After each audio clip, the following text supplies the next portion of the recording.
प्रधानमंत्री नरेंद्र मोदी ने G7 सम्मेलन के आउटरीच सत्र में लिया हिस्सा। महामारी से लड़ने के लिए भारत के समग्र समाज के दृष्टिकोण का किया जिक्र। वैश्विक स्वास्थ्य व्यवस्था में सुधार के लिए सामूहिक प्रयासों में भारत के सहयोग की जताई प्रतिबद्धता। दुनिया को दिया एक पृथ्वी एक स्वास्थ्य का मंत्र। सम्मेलन के आखिरी दिन आज भी होगा प्रधानमंत्री नरेंद्र मोदी का संबोधन। कोविड के खिलाफ जंग जारी। रिकवरी दर बढ़कर 95.26%। देश में सक्रिय मामलों की संख्या घटकर 10,26,000 के करीब। देश में अब तक 25,31,00,000 से अधिक कोविड टीके लगाए गए।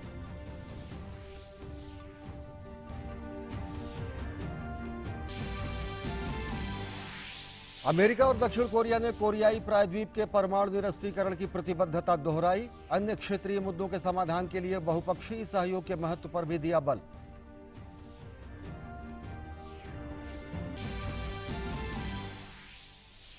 डेनमार्क के स्टार खिलाड़ी एरिक्सन की हालत स्थिर। यूरो कप में फिनलैंड के खिलाफ मैच के दौरान एरिक्सन मैदान में हो गए थे बेहोश। स्टार खिलाड़ी की गैर मौजूदगी के कारण मैच में डेनमार्क को हार का करना पड़ा सामना।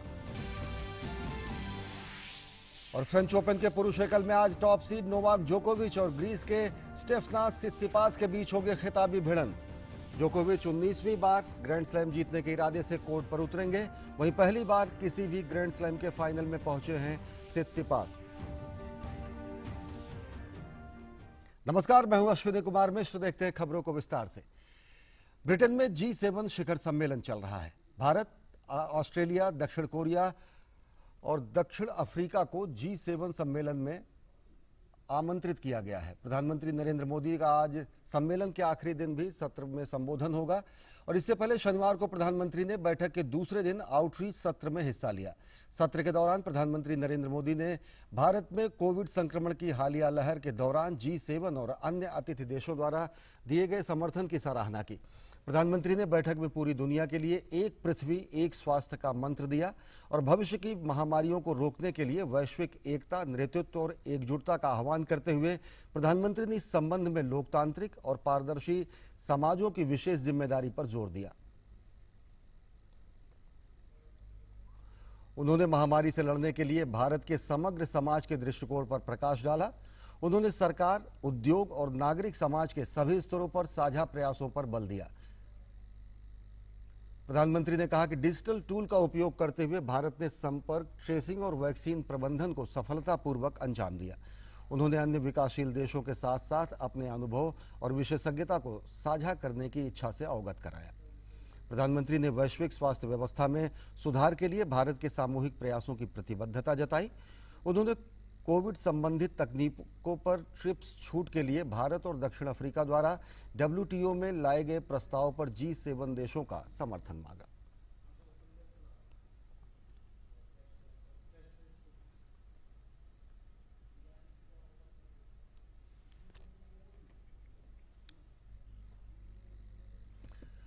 और इस बारे में और अधिक जानकारी के लिए जुड़ रहे हम अपने संवाददाता अभिषेक झा से। अभिषेक, अगर देखें जिस तरीके से G7 यानी कि दुनिया के सबसे ताकतवर मुल्क और साथ ही साथ सबसे संपन्न मुल्कों का सम्मेलन और प्रधानमंत्री का कल का संबोधन, आज भी सत्र को संबोधित करेंगे प्रधानमंत्री, किस रूप में देखते हैं कि किन किन अहम बिंदुओं को और साथ ही साथ इस महामारी के दौर में कितना महत्वपूर्ण भारत जैसे देश का इस वैश्विक मंच पर अपना संबोधन और विश्व के साथ मिलकर काम करने की प्रतिबद्धता का एक बार फिर पूरे विश्व के सामने स्पष्टता? देखिए अश्विन, भारत को जब इस पूरे G7 समिट के लिए आमंत्रित किया गया रहा होगा, तब शायद G7 के देशों ने इतना नहीं सोचा होगा कि आने वाले दिनों में जब वो इस पर सम्मेलन कर रहे होंगे, उस वक्त सबसे बड़ी जो प्राथमिकता उनकी होगी वो पैंडेमिक या इस महामारी से जुड़ी हुई चिंता होगी। उस वक्त आर्थिक गतिविधियों की बात थी। भारत एक इमर्जिंग स्पॉट के रूप में दुनिया में उभर रहा था, तो निश्चित रूप से एक उभरती आर्थिक शक्ति के रूप में भारत को उस G7 में आमंत्रित किया गया रहा होगा। लेकिन आज की तारीख में भी जो स्थिति है दुनिया के सामने, जो चुनौतियां हैं कोविड पैंडेमिक को लेकर, चाहे वो दवाइयों की आपूर्ति से लेके वैक्सीन के उत्पादन की बात करें, तो उसमें भी भारत की जो क्षमता है उत्पादन की, वो G7 में निश्चित रूप से भारत को एक महत्वपूर्ण स्थान देती है, जहां पर भारत को इस बार एक गेस्ट कंट्री के रूप में बुलाया गया है।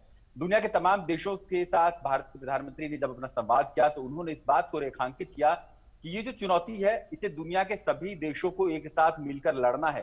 तो दुनिया के अलग अलग हिस्सों में जो भी विशेषज्ञता हो, अगर आप कहें वैक्सीन डेवलपमेंट की बात, तो भारत में जो वैक्सीन बन रही है वो सीरम इंस्टीट्यूट ऑफ इंडिया जिससे बना रहा है, वो वैक्सीन बनती है भारत में, उसकी रिसर्च हुई है यूके में, ऑक्सफोर्ड यूनिवर्सिटी में, और कंपनी एस्ट्राजेनेका है जो कि एक नॉर्डिक कंपनी है, और जो इसके लिए कच्चा माल है वो आता है यूएसए से। तो दुनिया के अगर आप एक तरीके से देखें तो 4 अलग अलग ज्योग्राफी के जो विशेषज्ञता है, जो कच्चा माल है, जो अनुभव है और जो उत्पादन क्षमता, उसको मिलाकर इतना बड़ा प्रोडक्शन कार्य हो रहा है।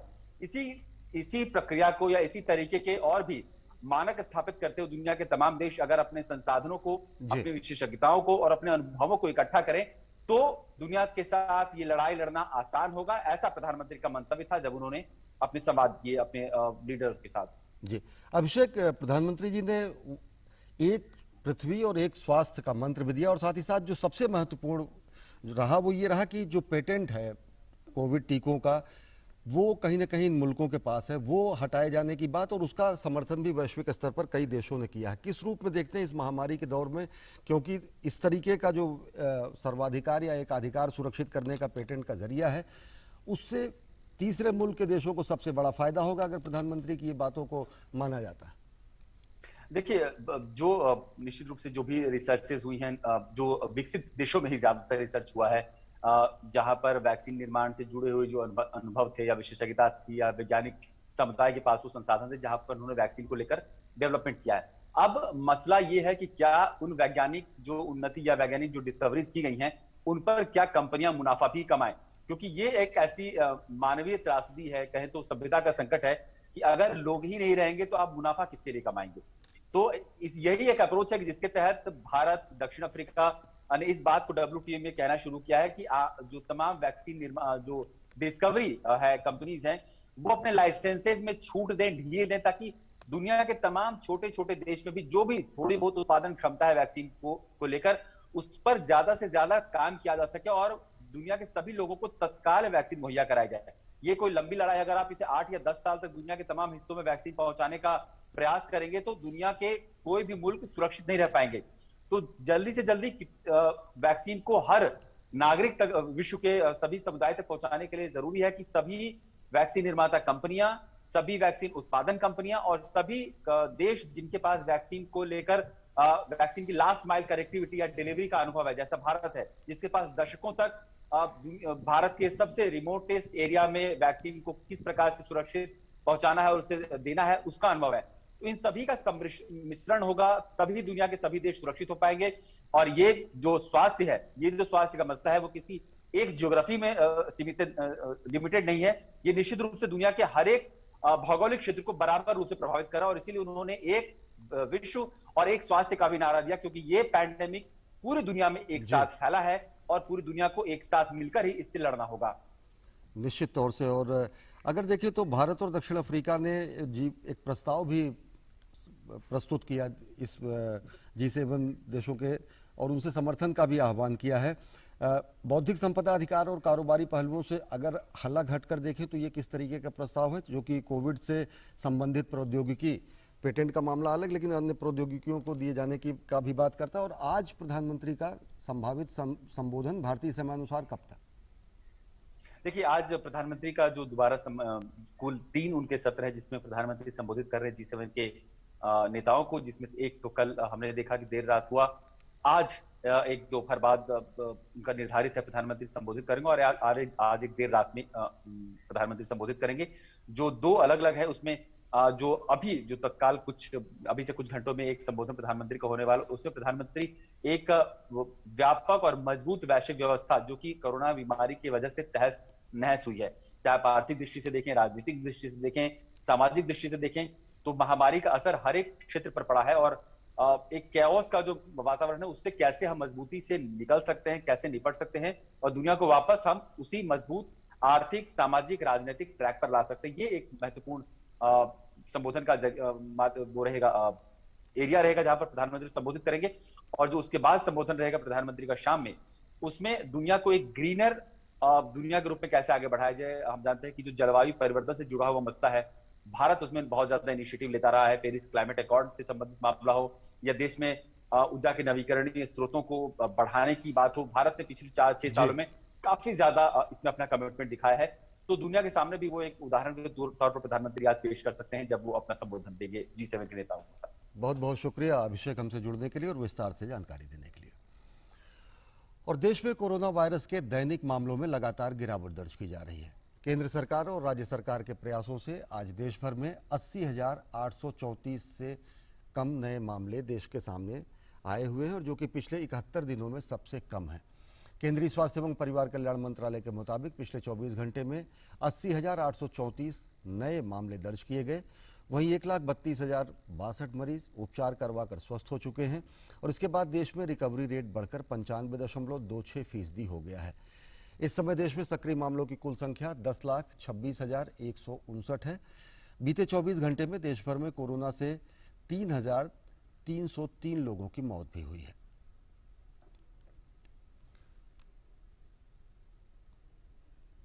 और पिछले 24 घंटे में जैसा हमने बताया कि 1,32,062 मरीज स्वस्थ हो गए हैं और देश की जो रिकवरी रेट है वो बढ़ गई है, वो 95.26% हो गया है।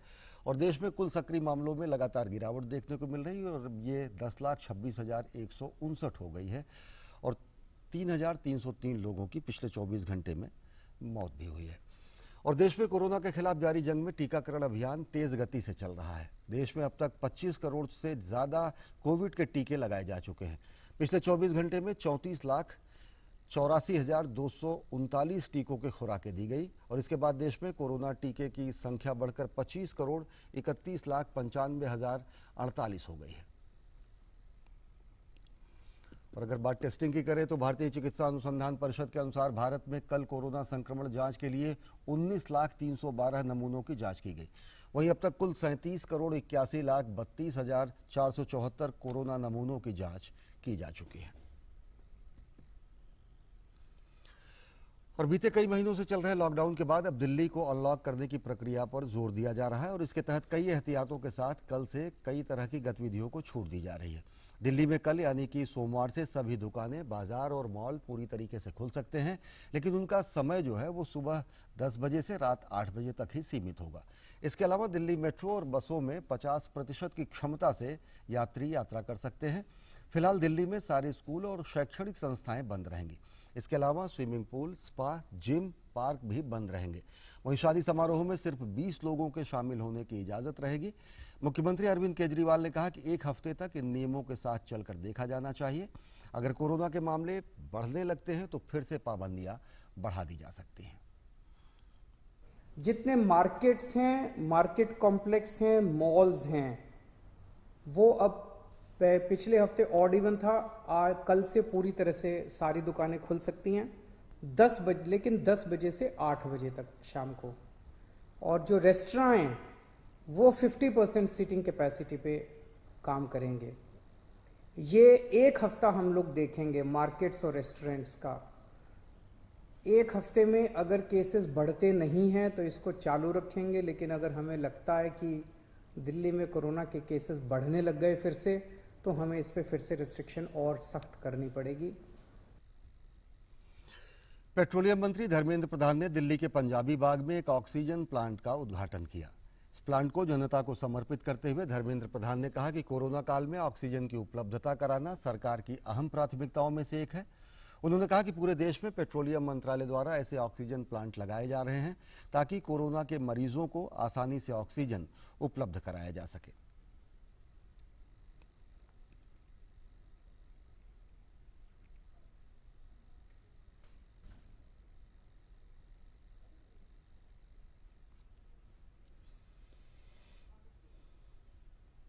सब्सिडरी है, गेल की सब्सिडरी है।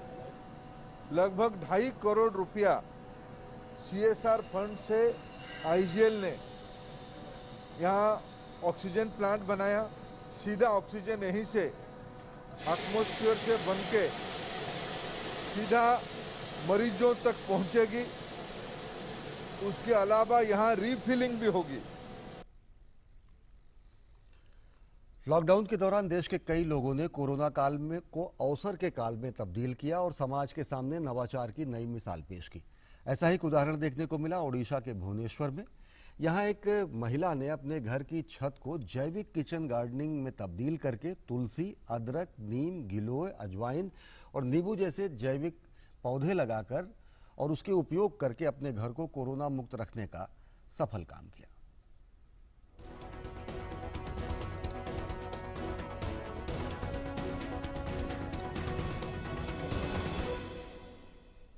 देश भर में लॉकडाउन के दौरान लोगों ने कोरोना काल को अवसर काल में तब्दील कर लिया और अपने घरों पे छत पे बागवानी का कार्य करके न केवल पर्यावरण को शुद्ध किया बल्कि किचन गार्डनिंग का भी एक बेहतरीन नमूना पेश करते हुए घर के उपयोग आने वाली सब्जियां और अन्य तरह की जरूरत की उत्पाद अपने घर से पैदा किए हैं। इसी तरह का एक उदाहरण हमने देखा उड़ीसा के भुवनेश्वर में। यहाँ एक दंपत्ति हैं सीमा बिस्वाल, जिनको किचन गार्डनिंग का बेहद शौक था लेकिन समय नहीं मिलता था।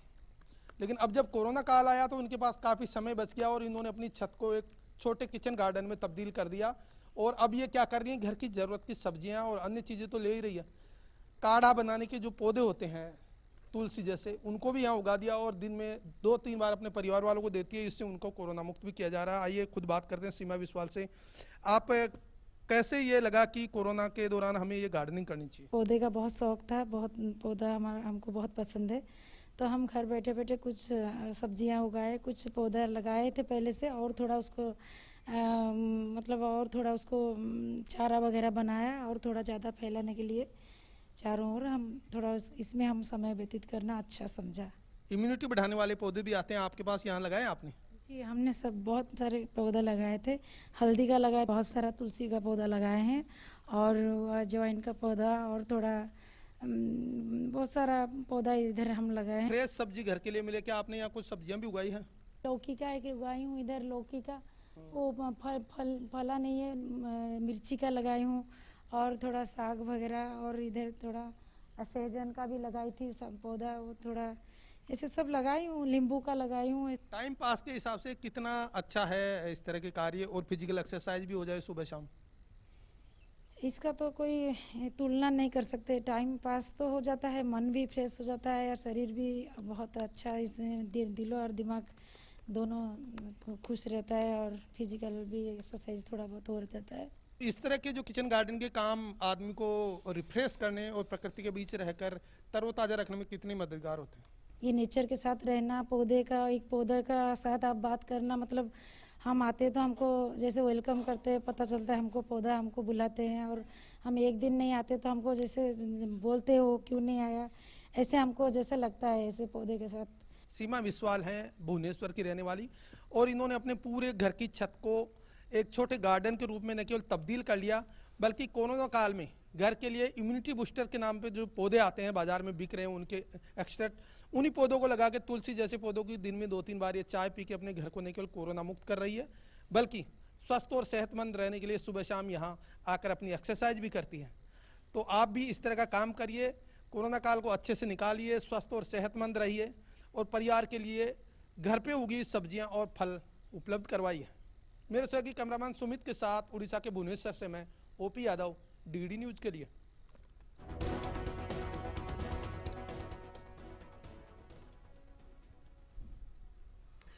और देश के आकांक्षी जिलों में से एक है झारखंड का पाकुड़ जिला।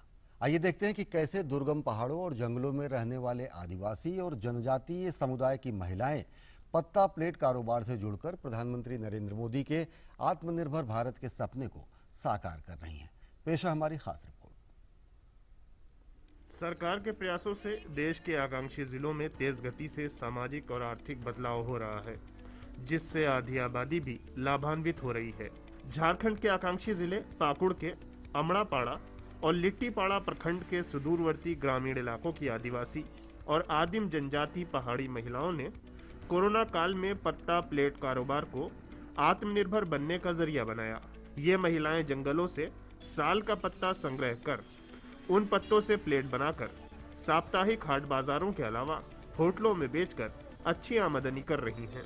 इस कारोबार से सैकड़ों ग्रामीण महिलाएं जुड़ी हुई हैं। इससे न केवल इनके जीवन स्तर में बदलाव आया है बल्कि इनके बच्चों की परवरिश में भी पहले से अधिक बेहतरी आई है। कम दर ते चला कना और मी घड़ी अखरीñोग कना मना हम मजते बाले पैसा एदा चिकातले घर परिवार ले चलावा और अड़ी कम दरतार में अड़ी कम समय को एमोग कना। गौरतलब है कि संथाल परगना प्रमंडल के पाकुड़ जिले के लिट्टीपाड़ा और अमड़ापाड़ा प्रखंड के पहाड़ों पर साल के पेड़ बड़े पैमाने पर मौजूद हैं।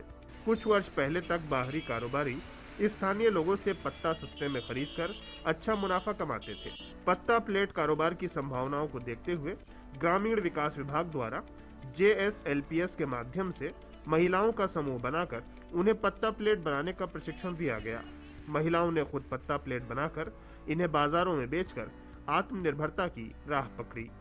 प्लेट बना के हम बाजार में बेचते हैं, इसीलिए हम लोग का पेट भरते हैं जीवन भर के।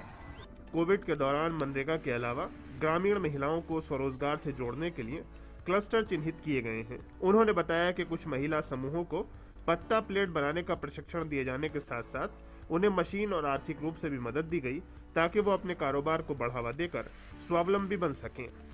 जो महिलाएं और जो माताएं बहनें से जुड़ी हुई हैं उनको आइडेंटिफाई करके हम लोग और अधिक संख्या में मशीनें प्रोवाइड करके उनके लिए और बेहतर रोजगार का अवसर प्रदान करने की कार्रवाई कर रहे हैं। संबंधित प्रखंड विकास पदाधिकारियों को भी निर्देश दिया गया है कि जितने प्रकार के सामूहिक या इस तरह के जो कार्यक्रम होते हैं वहाँ पर इस तरह के जो ग्रुप्स हैं उनके माध्यम से वहाँ पर सप्लाईज हो ताकि उन लोगों का जो प्रोडक्शन है उसको सही दाम और कीमत भी मिल सके। आकांक्षी जिले पाकुड़ के दुर्गम पहाड़ों और जंगलों में निवास करने वाली आधी आबादी ने दिखा दिया है कि अवसर मिले तो वो भी स्वावलंबी बनकर कोरोना काल की विषम परिस्थितियों के बावजूद समाज के नवनिर्माण में अपना भरपूर योगदान दे सकती हैं।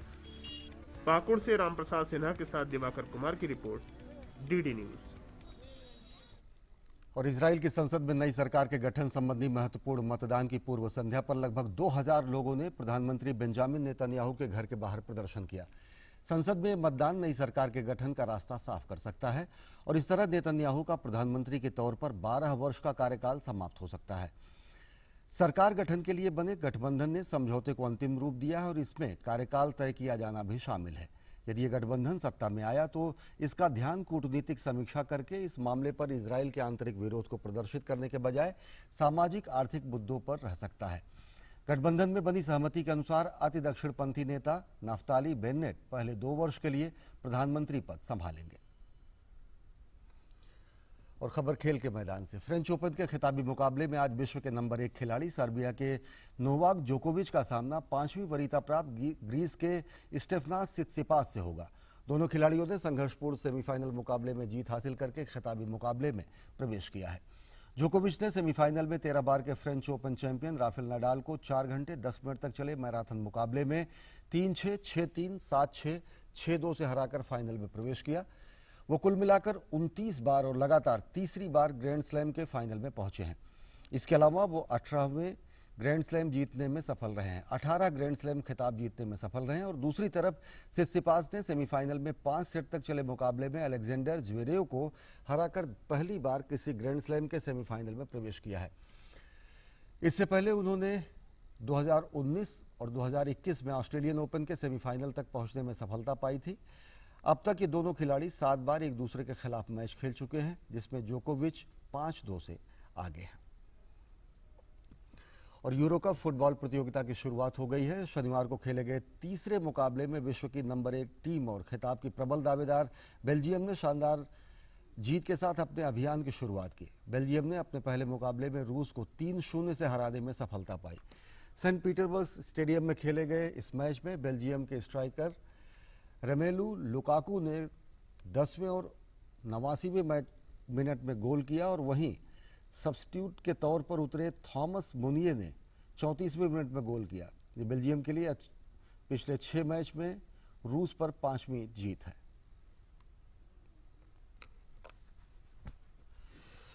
और कोरोना का खतरा अभी भी समाप्त नहीं हुआ है, लिहाजा जब भी आप बाहर जाएं, जब भी आप सार्वजनिक स्थानों पर रहें, ये मास्क जरूर लगाएं। इस बुलेटिन में फिलहाल इतना ही। देश और दुनिया की ताज़ा तरीन खबरों के लिए देखते रहिए DD न्यूज़। नमस्कार।